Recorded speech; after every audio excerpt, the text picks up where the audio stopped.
Всем привет, с вами Тори-чан! Японцы обожают наслаждаться сменой сезонов.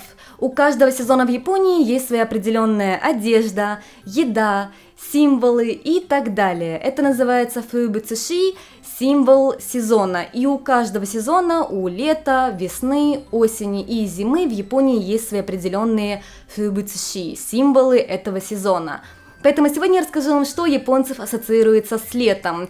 И первое, это, конечно же, юката. Японская летняя одежда, летнее кимоно. Поскольку юката чаще всего носят летом, популярны разные летние узоры. Например, у меня это подсолнухи. Также популярны узоры с гортензией и вьюнком, потому что это тоже считается летними цветами. Или более холодные цвета, как голубой и зеленый, потому что считается, что эти цвета очень освежают. Хотя, честно скажу, сама юката по себе не очень освежающая одежда. Отличить юката от кимоно очень просто. Обычно юката сделана из однослойной ткани, из хлопка или льна, в то время как кимоно сделано из двойной ткани, чаще всего это шелк. Поэтому кимоно более плотное на ощупь и юката более такая легкая. Также под юката не носят какое-то еще одно нижнее кимоно, просто можно одеть юката на легкий сарафанчик или даже просто на белье, в то время как кимоно обычно носят сверху на нижнем кимоно, поэтому кимоно 2 слоя, а юката только 1 слой. Как видите, ничего у меня внизу кроме майки нет, не смотрите. Второй вид одежды, который символизируется у японцев с летом, это джимбей. Джимбей чем-то похож на юкату, только там есть штаны, шорты, что очень удобно. У вас только верхняя часть, как юката, а внизу у вас штаны. Третий символ лета в Японии – это сезон дождей, на японском языке называется цую или баю и записывается иероглифами слива и дождь, потому что в этот сезон зреют плоды сливы и много дождя. И у меня есть целое видео о том, как мы проводим сезон дождей в Японии, потому что это целый месяц, весь июнь и часто даже до середины июля у нас идет дождь. И этот период в Японии называют сезон дождей. Четвертое. Гортензии. На японском языке называется аджисай. В Японии гортензии цветут в начале июня, поэтому они символизируют сезон дождей, а также раннее лето. А вот разгар лета в Японии символизируют химавари, подсолнухи, а также асагао и памея, вьюнок. После окончания сезона дождей, где-то с середины июля, в Японии начинается жуткая жара, плюс 38, плюс 40, но чувствуется намного выше температура за счет высокой влажности, а также солнце в Японии очень сильное и палящее, поэтому это можно назвать пятым символом японского лета. Без жары это не японское лето. И шестой символ японского лета, который тоже начинается после окончания сезона дождей, это цикады начинают стрекотать. И, возможно, вы слышите шум на заднем фоне, это цикады. Я постараюсь его как можно больше убрать, но да, японское лето — это вот такой постоянный стрекот, стрекотание, пение цикад за окном. И если вы живете в Токио, где очень много высокоэтажных зданий и не так много природы в городе, то там это не слишком большая проблема для блогеров, как я. Но если вы живете, как я сейчас, не в центре города, и у нас во дворе огромные деревья, то там живут цикады. И они стрекочут очень громко. И мне многие люди писали, что «Ой, это так атмосферно, как в аниме, стрекочут цикады, я бы хотела их услышать».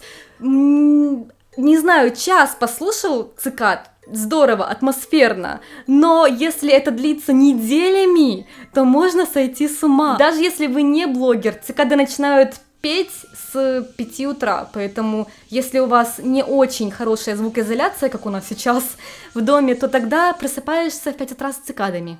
Кроме этого, вы знаете, как цикады выглядят вблизи? Да, не очень мило.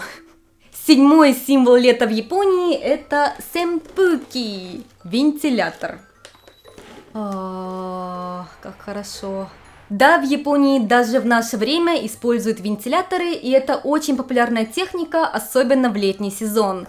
И хоть у многих японцев и есть дома кондиционеры, и там есть удобная функция осушения воздуха, которая очень нужна в Японии, поскольку здесь высокая влажность летом, вентиляторы намного выгоднее экономически используют, намного дешевле получается электричество, как говорят многие японцы, по крайней мере, а также получается более приятный воздух. Воздух как будто двигается в комнате за счет вентилятора, в то время как кондиционер более такой, как неприятное направление холодного воздуха часто бывает. Поэтому многие японцы, даже если у них есть кондиционеры, используют дома вентилятор. Восьмой символ лета в Японии, который вы, возможно, даже видели в летних аниме, это вот такие огромные пушистые облака, поднимающиеся над горизонтом. Нет, это не фантастика, в Японии действительно есть такие огромные пушистые облака, и у них даже есть свое особенное название. В японском языке такие облака называют нюдо-гумо, и кумо на японском языке это облако, а нюдо это имя монстра Йокая, который был монахом и превратился в монстра огромных размеров. Поэтому, поскольку эти облака огромных размеров, они, видимо, японцам раньше напоминали этого огромного монстра Йокай, и поэтому такие облака назвали в его честь. Я сейчас не говорю, что такие облака бывают только в Японии, но в Японии даже у разных видов облаков есть свои названия. Допустим, это нюдо-гумо, и они считаются летними облаками, символами начала жаркого настоящего лета. Есть также уроко-гумо, вот такие облака, и их название переводится как чешуйчатые облака, поскольку они похожи на рыбную чешую, и они считаются символом начала осени. 9. Конечно же, лето в Японии ассоциируется с морем. Почти все префектуры Японии имеют выход к морю, а из тех префектур, где нет выхода к морю, можно доехать до моря или океана за час-2 часа на поезде или машине. В Японии много красивейших пляжей с бирюзовой водой и белым песком, и не зря в каждом аниме есть летний эпизод, где все едут на море купаться, поскольку японцы действительно очень любят купаться в море, и обычно едут с семьей или с друзьями, купаются в море, плавают, устраивают пикники или барбекю на пляже и так далее. В Японии даже есть День моря 17 июля. Это государственный праздник и выходной, когда все едут купаться на пляж. Главное отличие японских пляжей от привычных мне – это то, что нельзя просто пойти и купаться в море, когда захотел. Потрогал водичку, она теплая, и пошел купаться. Нет, здесь есть определенный сезон, когда начинается купательный сезон, и если вы купаетесь не в этот сезон, то даже иногда бывает такое, что штрафуют. И обычно купательный сезон в Японии начинается после окончания сезона дождей, где-то с середины июля. И что значит начало купательного сезона в Японии? Первое, что делают, это освещают океан, море. Да, приходит священник и освещает специальным ритуалом океан или море, в зависимости от того, где, в какой части Японии это происходит. И считается, что так священник молится богу моря, поскольку в Японии в синтоизме у каждой вещи, у всего есть свое божество, даже у туалета есть бог туалета, бог камня, бог айфона. И также есть бог моря, у кого просят благословения, скажем так, на открытие купального сезона, чтобы не было жертв, утонувших и так далее. Конечно, это ничего не гарантирует, понятное дело, но такая вот традиция в Японии есть. И также в купальный сезон есть спасатели на пляжах, кто смотрит, чтобы не было никаких нарушений правил, пострадавших, происшествий и так далее. 10. Арбуз. На японском языке называется суйка. И нет более летней японской атмосферы, чем сидеть на веранде, любоваться японским садом в юката и есть арбуз. А еще лучше комбинация моря и арбуза, когда едят арбуз прямо на пляже. Также в Японии есть такое летнее развлечение, как суикавари. Думаю, некоторые могли тоже это видеть в аниме.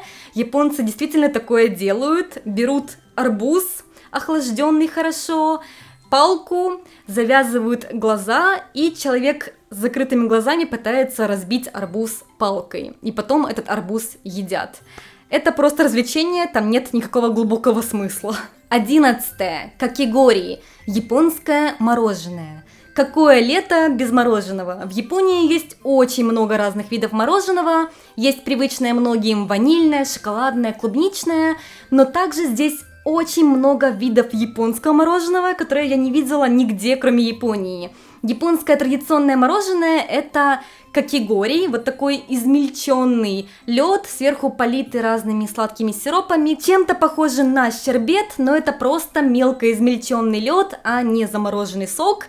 Но тем не менее это очень вкусно и очень хорошо освежает в японскую жару. 12. Холодная лапша. Летом в Японии настолько жарко, что не хочется есть абсолютно ничего, поэтому многие японцы предпочитают есть холодную лапшу.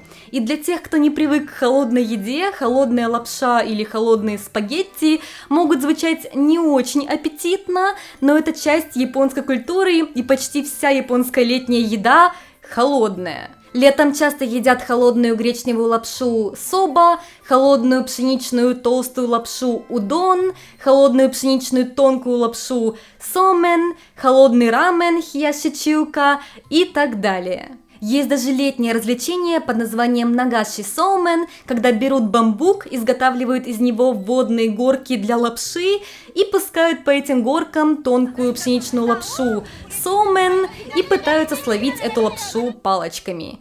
Не спрашивайте меня, такое вот японское летнее развлечение. Это очень весело, я этим занималась в университете. Не скажу, что вкуснее эта лапша, но освежает. 13-й символ лета в Японии – это веер учива. В Японии есть два вида вееров. Обычный складной веер сенсу и вот такой нескладной веер под названием учива. И очень приятно таким веером освежаться летом, когда жуткая жара и влажность на улице. 14-е – это фуюрин, японские колокольчики, сделанные из стекла или металла и раскрашенные разными летними узорами. Часто фуюрин вешают у окна или входа в дом, там, где есть поток ветра, так что слышно этот приятный звук чиринь-чиринь, когда бьется колокольчик.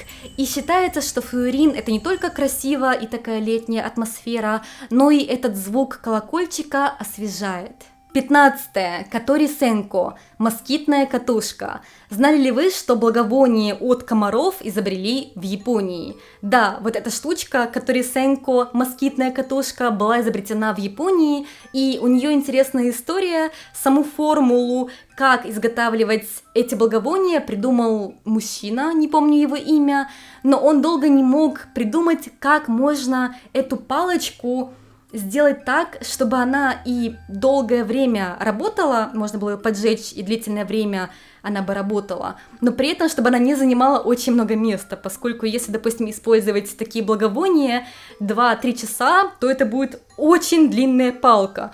И его жена предложила, что можно эту палочку благовоний скрутить в такую катушку. И это вот такое японское изобретение, придуманное семейной парой. Поэтому, да, такая интересная история.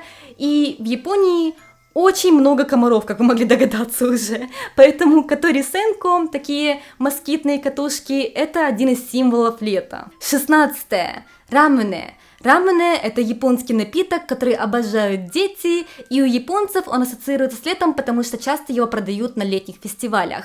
И рамене по вкусу как обычная вода с сахаром, но за счет его очень необычной бутылочки, брендинга и длинной истории японцы его просто обожают и обязательно покупают на летнем фестивале себе или своим детям, поскольку, как я сказала ранее, японские дети просто обожают рамене, скорее даже, наверное, не из-за вкуса, а из-за необычной бутылочки и как ее открывают. И, кстати, название рамене – это искаженное английское слово lemonade, рамене, lemonade, лимонад. 17. Мацури. Летние фестивали. В Японии очень много разных фестивалей, но большинство из них проводится летом. И изначально фестивали проводили в честь разных божеств синтоизма, как бог ветра, бог моря, бог солнца и так далее. Но в наше время японцы идут на фестиваль просто как на какое-то веселое мероприятие, и они не ассоциируют фестивали с чем-то религиозным, и в принципе фестиваль в Японии сейчас это больше как веселое событие, где можно поесть вкусную еду, повеселиться, погулять с друзьями и так далее. 18. Обон. Обон – это праздник почтения предков в Японии, который приходится на август. Считается, что в это время года души умерших предков возвращаются на землю и живут среди живых людей. В это время обычно японцы убирают дом, убирают могилку или алтарь, который стоит в доме многих японцев. Часто японцы, кто работает в Токио или в других крупных городах, возвращаются к себе на родину, к родителям в большой родительский дом, проводят время с семьей, а также в это время проходит фестиваль с танцами Обон Одори.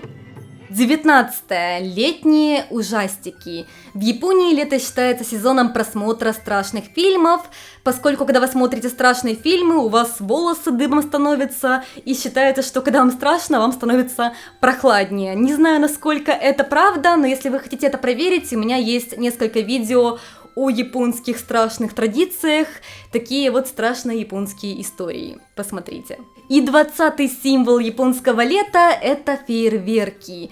Да, в Японии фейерверки – это символ не Нового года, не Рождества, а именно лета. И на Новый год в Японии обычно фейерверков нет, это большая редкость, но вот летом очень много фейерверков в разных городах.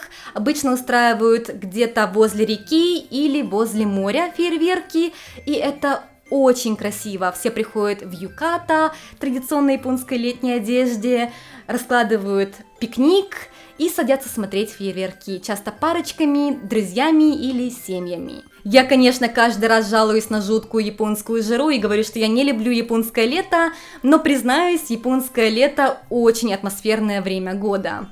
Надеюсь, что вам было интересно это видео, это были символы японского лета, а какие символы лета есть в стране, где вы живете? Жду ваших комментариев, увидимся еще, всем пока!